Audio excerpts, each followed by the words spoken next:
नमस्कार दोस्तों। मैं संदीप कुमार कौशिक आप सभी का आपके अपने कार्यक्रम एस्ट्रोनॉमोलॉजी 456 में हार्दिक स्वागत है। दोस्तों, आज हम जिस विषय पे बात करने जा रहे हैं वो है राहु तीसरे भाव।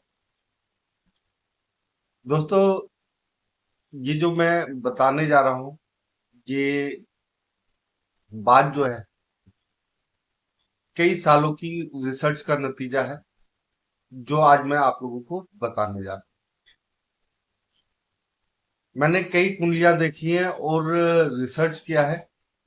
उसके बाद जो चीज सामने निकल के आई है तीसरे भाव के राहु के बारे में, वो ये है दोस्तों कि तीसरे भाव के राहु से आप लोग करोड़पति या अरबपति कैसे बन सकते हो या जीवन में तरक्की कैसे पा सकते हो। दोस्तों, इसके लिए जो सबसे जरूरी चीज है, याद रखिएगा, जो मैं बताने जा रहा हूं उन चीजों को बहुत ही गौर से और ध्यान से सुनिए। तीसरे भाव में जब राहु होता है, उसके साथ मान लीजिए आपके किसी तीसरे भाव में राहु विराजमान है, और वैसे तो अधिकतर जिसके तीसरे भाव में राहु होता है उसका कोई ना कोई छोटा भाई बहन जरूर होता है। अगर आपके भी कोई छोटा भाई बहन है, तो आप चाहे व्यापार करें चाहे नौकरी करें, तो उसके साथ रहें, उसे इन्वॉल्व करके रखें। नौकरी कर रहे हैं तो कुछ सलाहें लें, व्यापार कर रहे हैं तो कुछ हिस्सा जो है अपने भाई को दे, उसे इन्वॉल्व करके रखें।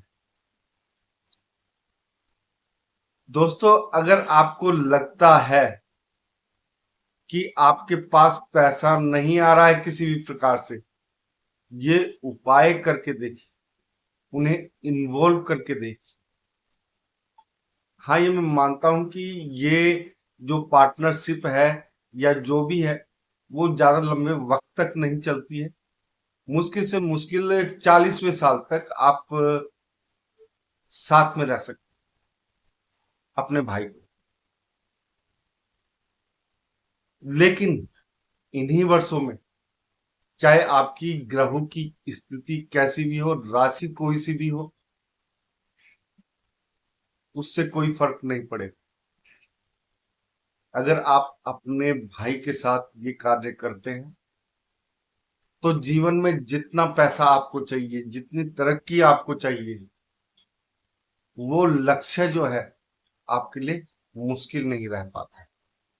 आप उस लक्ष्य तक बहुत ही आसानी से पहुंच जाते हैं और आपका नाम भी हो जाता है।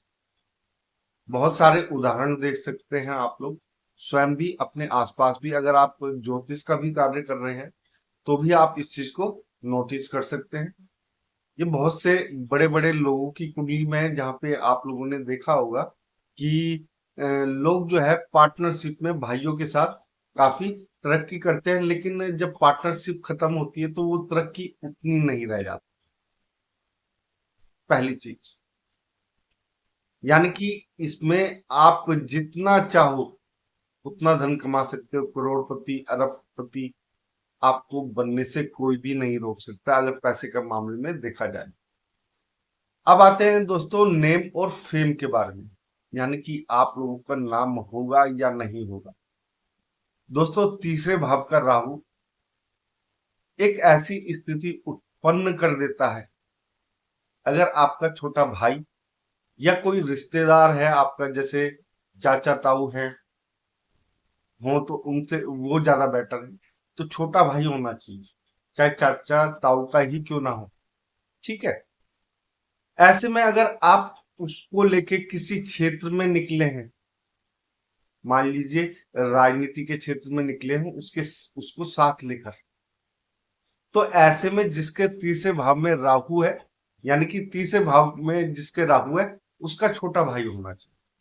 तो ऐसे में वो व्यक्ति राजनीति में भी बहुत ऊंचा मुकाम हासिल कर लेता है, या कोई असंभव कार्य है जिसे आपको लगता है कि ये किसी भी प्रकार से नहीं हो पाए। ऐसे में भी अगर आप अपने छोटे भाई का सहयोग लेते हैं तो वो असंभव कार्य भी संभव बन जाता है। दोस्तों, बहुत सारे उदाहरण पड़े हैं, लेकिन जिसमें सबसे बड़ा उदाहरण है वो श्री रामचंद्र जी प्रभु जी का है, जिनके तीसरे भाव में राहु था, जिनके छोटे भाई लक्ष्मण जी उनके साथ रहे थे। असंभव था रावण को मारना, लेकिन वो भी संभव बन गया। यह है तीसरे भाव के राहु का कमाल। दोस्तों, इसमें उदाहरण बहुत सारे भरे पड़े हैं, बहुत सारे लोगों के भरे पड़े हैं उदाहरण, लेकिन मैंने आपको खाली एक उदाहरण के जरिए बताया है कि किस तरीके से तीसरे भाव का राहु क्या क्या कर सकता है। इस समय कलयुग में अगर आप लोग देखें तो तीसरे भाव का राहु जो है पैसा बहुत देता है। तो अगर आप लोगों को आपके पास पैसा नहीं आ रहा, तीसरे भाव में राहु एक कोई सी भी राशि है और आपको पैसा चाहिए, तो आपको अपने छोटे भाई को साथ में लेके चलना ही पड़ेगा। अगर साथ में लेके चलते हो 40वें वर्ष तक आपकी तरक्की में जितने जीरो चाहिए उतने जीरो ये बढ़ाता जाएगा। दोस्तों, आज के कार्यक्रम में बस इतना ही। अगर आप लोगों को ये छोटी सी जानकारी पसंद आई है तो कमेंट बॉक्स में जय श्री राम अवश्य लिखें, और आप सभी मित्रों को भी हमारा जय श्री राम।